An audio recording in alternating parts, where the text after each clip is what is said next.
Bonjour et bienvenue dans cette nouvelle vidéo consacrée à un sujet qui nous concerne tous, la force musculaire et la manière de la préserver, voire de la reconquérir, même lorsque l'on avance en âge. Vous est-il déjà arrivé de vous lever un matin, avec cette sensation que vos jambes sont si lourdes qu'elles vous semblent faites de plomb? Ou bien d'observer un membre de votre famille, peut-être un parent ou un grand-parent, avoir besoin d'aide pour se lever d'une chaise ou simplement pour se maintenir debout? Beaucoup de gens associent ce genre de difficulté à la simple fatalité du vieillissement. Cependant, il existe une autre voie, bien plus optimiste, surtout, prouvée scientifiquement. La perte de force musculaire n'est pas une fatalité. Dans cette vidéo, je vais vous raconter l'histoire inspirante du Dr Taeda, un médecin âgé de 102 ans, qui incarne magnifiquement cette idée selon laquelle on peut, à tout âge, inverser la tendance de la faiblesse musculaire. Ses difficultés ont démarré lorsqu'il approchait les 100 ans, mais ses découvertes et ses efforts lui ont permis de vivre aujourd'hui de façon active, libre, et en préservant toute son indépendance. Son parcours exemplaire nous enseigne que même si vous avez plus de 70, 80 ou 90 ans, vous pouvez encore agir et regagner une partie de la mobilité et de la force que vous pensiez peut-être perdue à jamais. Je vous expliquerai ici les 6 habitudes puissantes que le Dr Taeda a intégrées à sa routine quotidienne pour récupérer de la masse musculaire et de la vigueur, une routine matinale surprenante appelée bain de contraste, une recette de tonique ancestrale aux effets régénérants, l'importance cruciale d'un sommeil profond, un exercice secret basé sur le principe de l'isométrie, plusieurs conseils d'alimentation stratégique pour nourrir efficacement le muscle, et enfin une pratique d'étirement simple pour conserver les bénéfices acquis et éviter les douleurs. À chaque étape, vous découvrirez des astuces concrètes, ainsi que des informations scientifiques qui viennent étayer la validité de ces approches.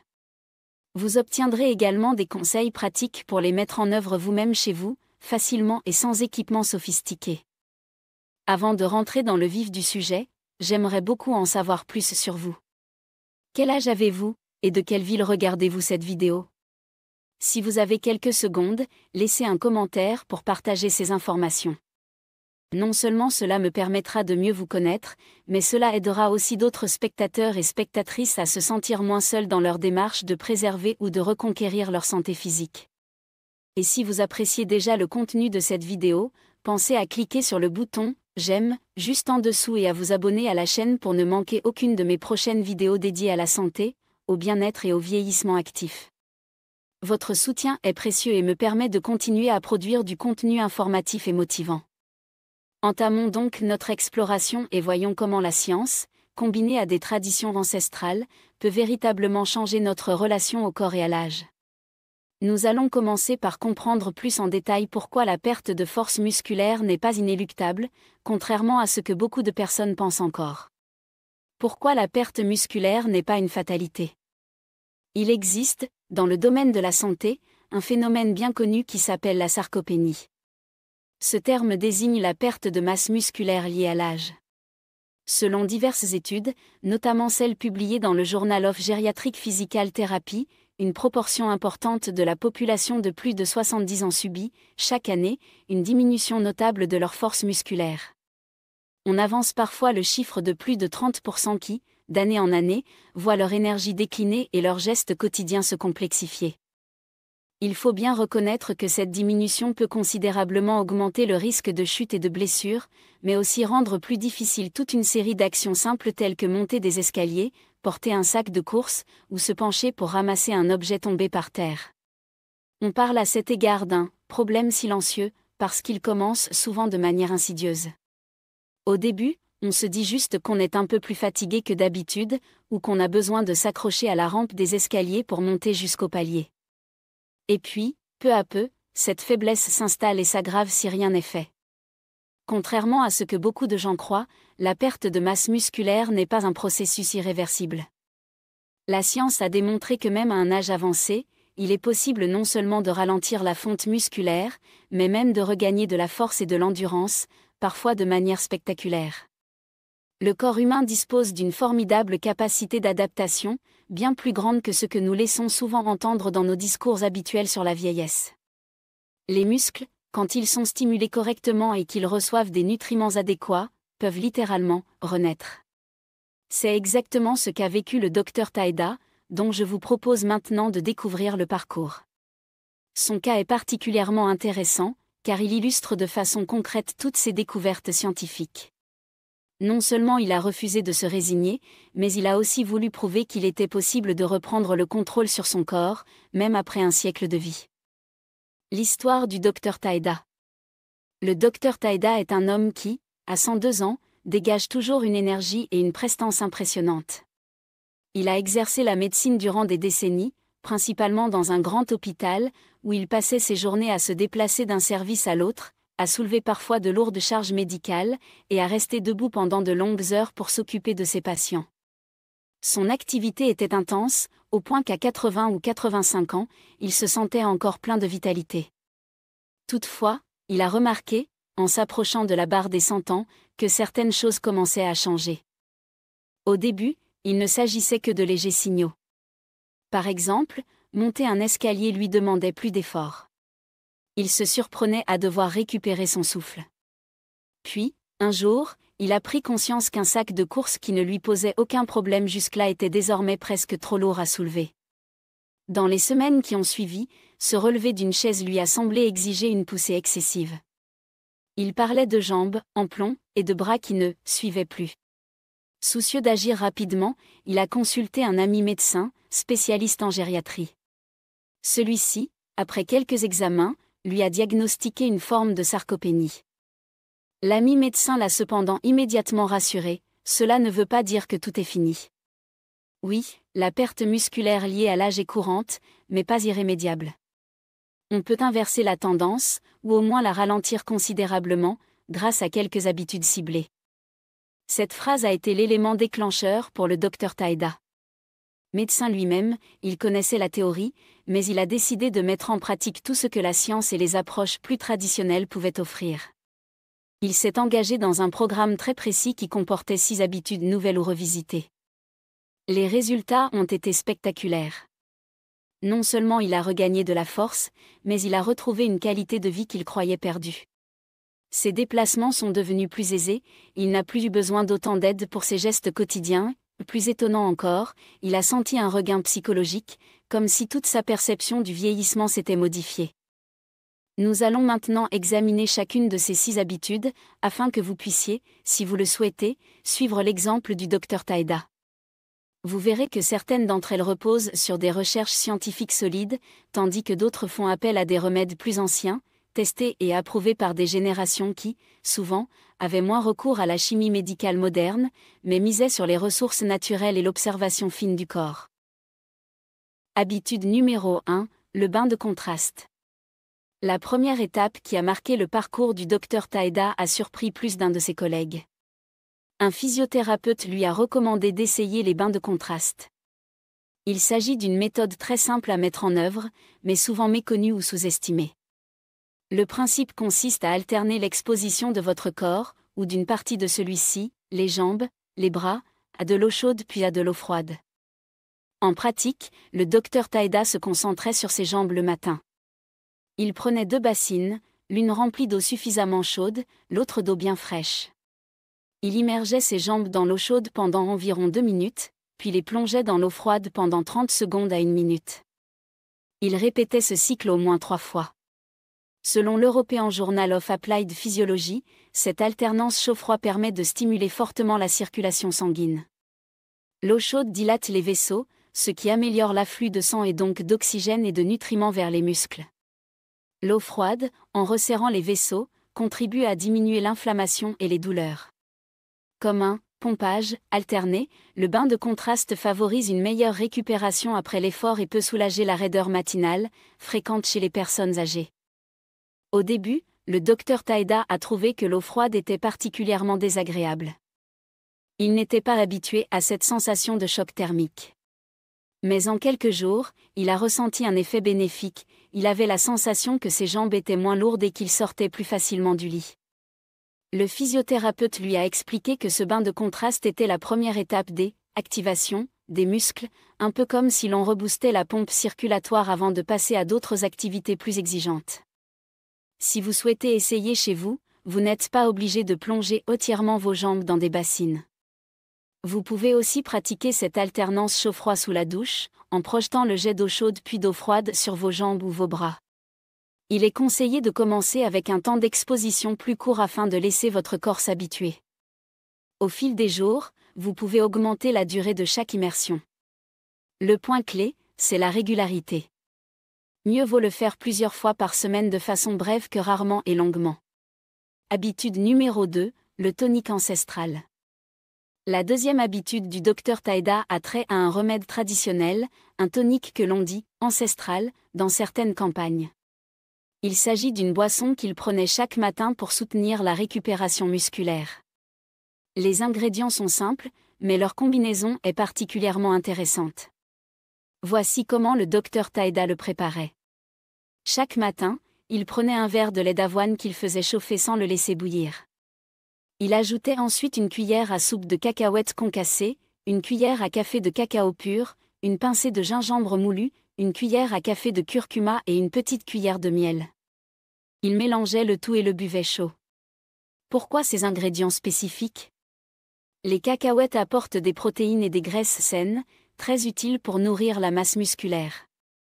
Le cacao pur est riche en antioxydants et contribue à améliorer la circulation. Le gingembre et le curcuma sont deux puissants anti-inflammatoires naturels, reconnus pour soulager les douleurs articulaires et musculaires. Enfin, le miel fournit de l'énergie immédiate tout en apportant quelques micronutriments supplémentaires. Au bout de quelques jours, le Dr Taïda ne percevait encore qu'une légère différence. Mais à la fin de la première semaine, il a noté qu'il se sentait moins fatigué au milieu de la journée et qu'il avait l'impression de récupérer plus vite après ses exercices.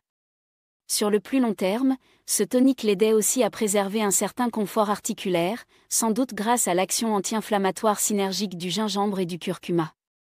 Il faut bien garder à l'esprit que vous pouvez adapter la recette selon vos intolérances ou vos préférences. Par exemple, si vous êtes allergique aux cacahuètes, remplacez-les par des amandes ou des noisettes. Le lait d'avoine peut être substitué par du lait de soja, du lait d'amande ou même du lait de vache, si vous n'avez pas de problème de lactose. L'essentiel est de conserver une source de protéines, des épices aux vertus anti-inflammatoires et un peu de miel pour la touche d'énergie rapide. Habitude numéro 3, un sommeil de qualité. Le Dr Taïda avait déjà introduit les bains de contraste et le tonique matinal dans sa routine. Cependant, il continuait parfois de se réveiller avec des douleurs, ce qui l'amenait à constater que ses muscles ne se réparaient pas complètement. Son ami médecin en gériatrie lui a alors rappelé que le sommeil était un enjeu majeur pour la santé musculaire. Il ne s'agit pas seulement de dormir un certain nombre d'heures, mais de profiter d'un sommeil réellement réparateur. Au cours des phases de sommeil profond, le corps sécrète diverses hormones essentielles à la réparation des tissus, notamment l'hormone de croissance, GH, et la testostérone, lesquelles jouent un rôle de premier plan dans la récupération et la construction musculaire. Plusieurs organismes spécialisés sur le sommeil, comme la National Sleep Foundation, signalent qu'un manque de sommeil peut réduire de 20%, voire plus, la capacité de notre corps à se régénérer musculairement. Le Dr Taïda a donc pris de nouvelles mesures pour optimiser la qualité de ses nuits. D'abord, il a drastiquement réduit le temps passé devant les écrans en soirée. Téléphone portable, tablette, télévision, tout était éteint environ 1 heure avant de se mettre au lit. Il baissait également l'intensité lumineuse dans ses pièces afin d'aider son organisme à sécréter de la mélatonine, hormone qui facilite l'endormissement. Pour se détendre, il buvait une petite infusion apaisante composée de camomille et de mélisse, deux plantes connues pour leurs vertus sédatives naturelles. Il prenait aussi quelques minutes pour faire de la respiration profonde, inspirant lentement, bloquant l'air quelques secondes, puis expirant tout aussi lentement. Cette pratique simple, mais efficace, calme le système nerveux et favorise un état de détente propice à l'endormissement. Les résultats furent rapidement perceptibles. Le Dr Taïda sentit qu'il s'endormait plus facilement, dormait plus profondément et se réveillait avec moins de douleur. Il s'agissait là d'un changement capital, car même les meilleurs exercices de renforcement musculaire ne peuvent donner leur plein résultat si le sommeil n'est pas adéquat. Un sommeil de qualité est donc la clé pour multiplier vos chances de réparer, renforcer et protéger vos fibres musculaires au quotidien. Habitude numéro 4, les exercices isométriques. Stimulé par ces progrès, le Dr Taïda a toutefois compris qu'il devait aussi exercer directement ses muscles pour qu'ils puissent réellement se développer ou, du moins, retrouver leur tonus d'antan. Un physiothérapeute lui a alors recommandé de se lancer dans la pratique régulière des exercices isométriques. Un exercice isométrique consiste à maintenir une contraction musculaire sans mouvement externe notable de l'articulation. Cela signifie que vous n'allez pas faire de grandes flexions ou extensions, mais plutôt conserver une position qui force vos muscles à se contracter, et ce, pendant un certain temps. Pourquoi est-ce si intéressant pour les seniors ? Parce que cela permet de cibler des groupes musculaires précis sans imposer trop de stress ou de torsion aux articulations. Le Dr Taïda a commencé par 2 exercices simples. Le premier s'appelle le wall sit. Il se mettait dos au mur, puis faisait glisser ses pieds vers l'avant comme s'il voulait s'asseoir sur une chaise invisible, avec les cuisses plus ou moins parallèles au sol. Il maintenait cette position une quinzaine de secondes, puis remontait doucement. L'idée était d'activer principalement les quadriceps et les muscles du bas du dos, tout en améliorant l'équilibre. Avec le temps, il est parvenu à tenir plus longtemps, jusqu'à 30 secondes voire 45 secondes, ce qui a représenté pour lui un signe de renforcement progressif. Le second exercice est souvent appelé towel squeeze ou serrage de serviette. Il s'agit de prendre une petite serviette dans ses mains et de la serrer le plus fort possible, en maintenant la contraction durant une dizaine de secondes. En répétant ce geste plusieurs fois, on renforce la préhension et les muscles des bras et des épaules, tout en préservant les articulations. Selon le Journal of Aging and Physical Activity, ces exercices isométriques sont particulièrement recommandés pour les personnes qui reprennent l'activité musculaire après une période de sédentarité ou de convalescence, justement parce qu'ils sont assez sécuritaires. Le Dr Taïda a rapidement constaté des effets, son équilibre s'est amélioré, il parvenait à se relever d'une chaise plus aisément, et sa confiance dans ses gestes du quotidien a nettement augmenté. Il a aussi noté qu'il trébuchait moins et pouvait transporter des objets sans appréhension. Il a compris que, pour continuer sur cette voie, il devait soigner son alimentation et veiller à des apports protéiques suffisants, ce qui l'a amené à la 5e habitude. Habitude numéro 5, une alimentation stratégique. Une des grandes clés pour retrouver ou maintenir sa force musculaire est de donner au corps ce dont il a besoin pour se réparer et se reconstruire. Avec l'âge, la capacité du corps à synthétiser ses propres protéines diminue. Il faut donc, souvent, revoir son régime alimentaire pour augmenter la part de protéines, tout en veillant à la qualité des nutriments. Le Dr Taïda s'est fait conseiller par un nutritionniste, qui l'a orienté vers une alimentation équilibrée, riche en protéines de haute qualité, en bonnes graisses et en vitamines et minéraux essentiels. Il a choisi de consommer régulièrement des œufs, car ils fournissent des protéines complètes et de la leucine, un acide aminé clé pour la construction musculaire. Il a aussi intégré davantage de poissons gras comme le saumon ou les sardines, qui sont riches en oméga 3 et contribuent à réduire l'inflammation. Les légumineuses, lentilles, haricots, ont joué un rôle majeur en lui apportant des protéines végétales et du fer, essentiels pour transporter l'oxygène vers les muscles. Il a complété ses repas avec des graisses saines, avocats, huile d'olive, noix, indispensables pour l'absorption de certaines vitamines et pour la régénération cellulaire. Du côté des glucides, il s'est tourné vers des sources complexes comme la patate douce ou les céréales complètes, afin de disposer d'une énergie stable et de limiter les pics de glycémie qui peuvent fatiguer l'organisme. Le Journal of Nutrition, Health and Aging souligne qu'un apport protéique adéquat peut considérablement réduire la sarcopénie chez les seniors. Le Dr Taïda a pu rapidement ressentir un regain d'énergie et une meilleure endurance lors de ses exercices isométriques. De plus, il a remarqué un effet positif sur son humeur et sa concentration, comme si cette alimentation plus riche en nutriments de qualité lui offrait un second souffle à plus d'un titre. Habitude numéro 6, les étirements quotidiens.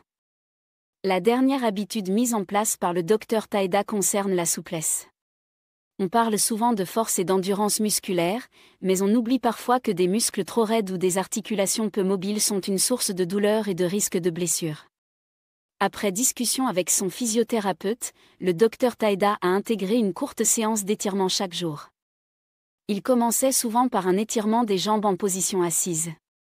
Il tendait une jambe devant lui, le talon posé au sol, et penchait doucement le buste vers l'avant pour sentir l'arrière de la cuisse s'étirer. Il maintenait la position une vingtaine de secondes, puis changeait de jambe. Il passait ensuite aux épaules, en faisant de lentes rotations pour soulager les tensions. Il penchait aussi parfois le buste vers l'avant afin d'étirer la colonne vertébrale, ce qui soulageait son bas du dos. Enfin, il ne négligeait pas la nuque, inclinant la tête vers l'avant, puis à gauche, puis à droite, pour assouplir la zone cervicale. Selon le Journal of Physical Therapy, une personne âgée qui réalise régulièrement des étirements peut diminuer jusqu'à 40% son risque de chute ou de blessure. En effet, les muscles plus souples contribuent à une meilleure posture et à un meilleur équilibre, tout en prévenant les raideurs qui entravent souvent le mouvement. Le Dr Taida a effectivement ressenti, en quelques jours, une sensation de légèreté accrue. Il a observé que cette dernière habitude se combinait parfaitement aux précédentes, car elle lui permettait d'aborder les exercices isométriques sans risque de crispation excessive. Conclusion et appel à l'action. En conjuguant le bain de contraste, le tonique ancestral, un sommeil de qualité, les exercices isométriques, une alimentation stratégique et des étirements quotidiens, le Dr Taida est parvenu à inverser un déclin musculaire qui semblait irréversible. Il est la preuve vivante qu'il n'est jamais trop tard pour agir. Si vous avez 60, 70, 80 ou 90 ans, sachez que votre corps possède encore cette formidable faculté d'adaptation, pour peu que vous lui apportiez les bons stimulants et que vous le fassiez avec régularité. Il est possible que vous ne puissiez pas mettre en place l'ensemble de ces habitudes en même temps. Peut-être que vous n'avez pas de baignoire ou de bassines adaptées, ou peut-être que vous êtes allergique à certains ingrédients du tonique. Aucun problème, l'important est d'adapter ces principes à votre contexte et de commencer par une ou deux choses simples, que vous êtes certain de pouvoir maintenir sur la durée. Mieux vaut 3 séances de bain de contraste par semaine que rien du tout. Mieux vaut un tonique allégé en ingrédients que pas de boisson nourrissante du tout. Le grand secret, c'est la constance. Même 10 minutes d'exercice quotidien peuvent faire une différence énorme sur le long terme, à condition de ne pas abandonner. Si vous avez trouvé ces conseils pertinents, n'hésitez pas à cliquer sur le bouton « J'aime » sous cette vidéo et à vous abonner à la chaîne pour rester informé de mes prochaines publications. Cela m'aidera beaucoup à continuer de produire du contenu de qualité. Surtout, pensez à partager cette vidéo avec vos proches.